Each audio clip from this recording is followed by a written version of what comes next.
You want to hear a hook? It's fishing lessons from Button Shy Game. Get it? Hello. Welcome to Bad at Board Games. Well, he's bad at board games. I'm Brad Lake. I'm Toph Ferguson. And we're bad at board games, so you don't have to be. Toph, what are we talking about today? It is Button Shy Week at Bad Board Games, and so today we are talking about Fishing Lessons, a new game by Button Shy, designed by Scott Almes. Published by Button Shy. Somebody kind of messed that up a little bit, a lot of Button Shy beatings. Nobody ever said that I was good at talking. No. So this game here, Fishing Lessons, is a solo-only game. Puzzle, I would almost call it more than game, but a solo-only game that is coming out new by Button Shy. So take a look if you like solo games itself.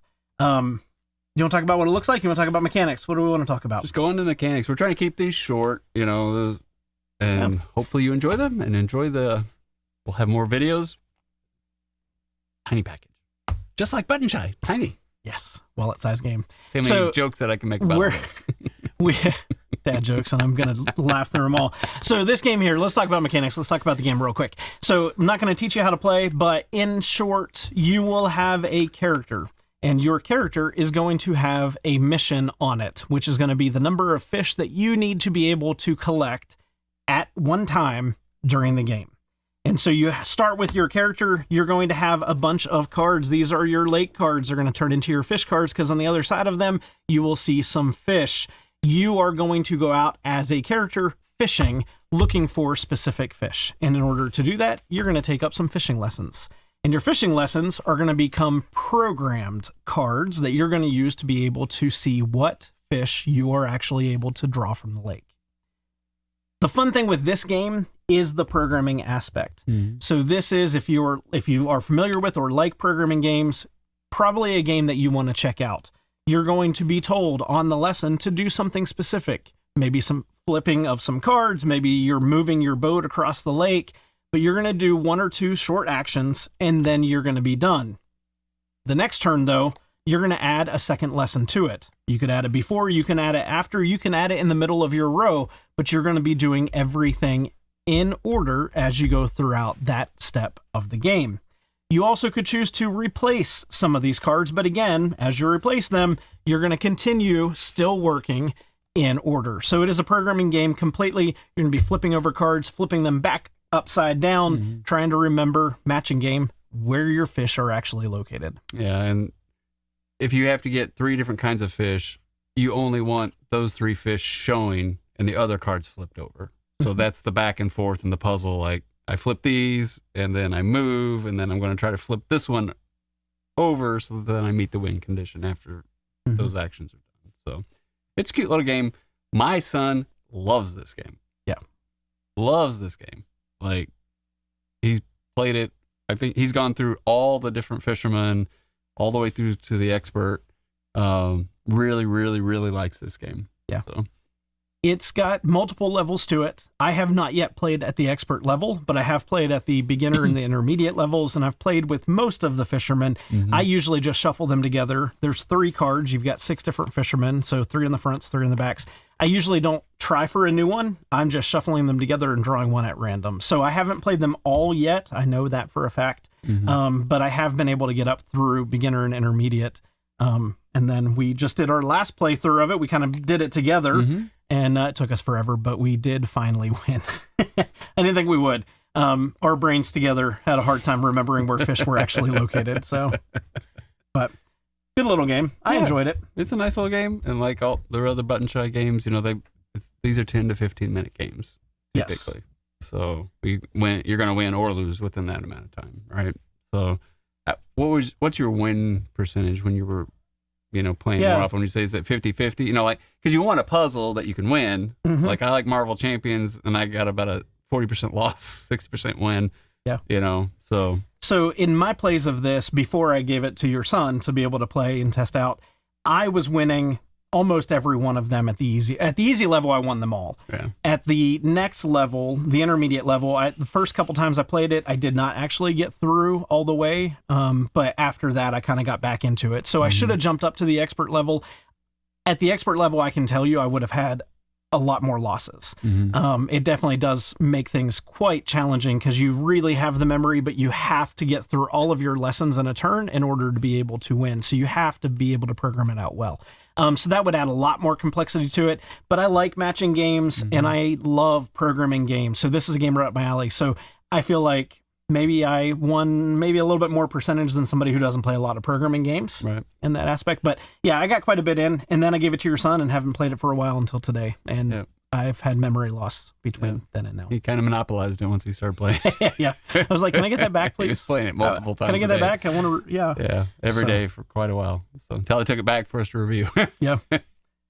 So fun game. I enjoy it. I don't have a lot of negatives to it. Honestly, I don't have a lot of negatives. There's only a few lesson cards to go through, but the way they come out, the way you play them, it's always going to be different. So, yeah. So weight rating, how do you categorize this on the weight side of it? So it's not hard to learn. Not at all. Not at all. This maybe actually is some of the easiest instructions from the Button Shy games that I've read. I would say with this one, probably putting it right about a 2 in terms of difficulty. Actually, it's not. I wouldn't even put it at a 2. The 2 comes into the higher complexity levels. For me, I'm a programming game player, probably a 1.75. Yeah. And then, so something we've been doing in this series that we don't normally do in like our bigger reviews, unless the instructions are horrible, is how easy was this? How well did they write the instructions? Because sometimes they're not written very well. Yes. So I kind of like to give you an idea. Like, I like these games if they're easy to like understand. Is part of my enjoyment out of Button Shy. Yeah. So a 1 being a horrible instruction set, a 5 being excellent. Yeah. And you got right into it. I got right into this one. I'm going to say this one, I want to give it a 5, to be honest. Yeah. I mean, if it was a one time and you were able to play. Yeah. I sat down to play on a coffee table tray on my couch with like TV playing, and I read the rules through and started playing it right away. So yeah, I'm going to give it a 5. They did a great job with the instructions. Nice. Got to go into the value rating, right? And jump it around a little bit. But, they did send us this. Thank you, Button Shy, for doing that. And these are around $12. Yes, $12. So I personally think Button Shy games are worth the money in that $12 range. And that's my personal opinion, if you like the puzzle. So a $1, I would say this is a value of 5. If it were $20 or more, then I'm starting to get into that value rating of a 1 to a 2, right? I don't know if what you're getting is worth that much money. Now, they have some campaign games that are in like the $18 range, but you're getting more out of that game, right? Versus just a puzzle.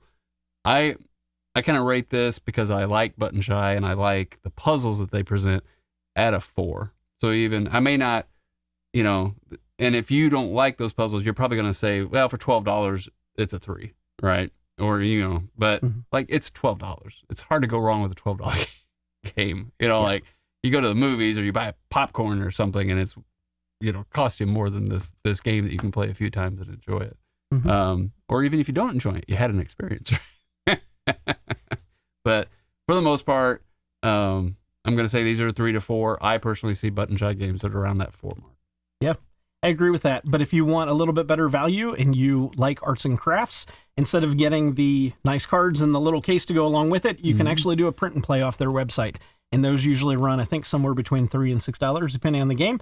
So definitely check that out as well. You just need to make sure you have to have paper, a printer, ink, cutters, scissors, all that kind of stuff, and probably sleeves to be able to make it work. So it's up to you, but I think it's a great value as well. Yeah.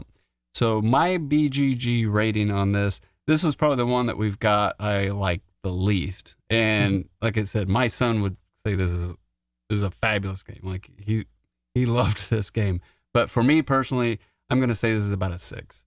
I think it's a nice little game. It's not one I'm really wanting to come back to a bunch. I would sit there and like, oh, that's cute and play it and stuff. And it's a puzzle game. And I think they have some better puzzle games than this one. So, excellent. How about you? I am going to give this one a 6.5.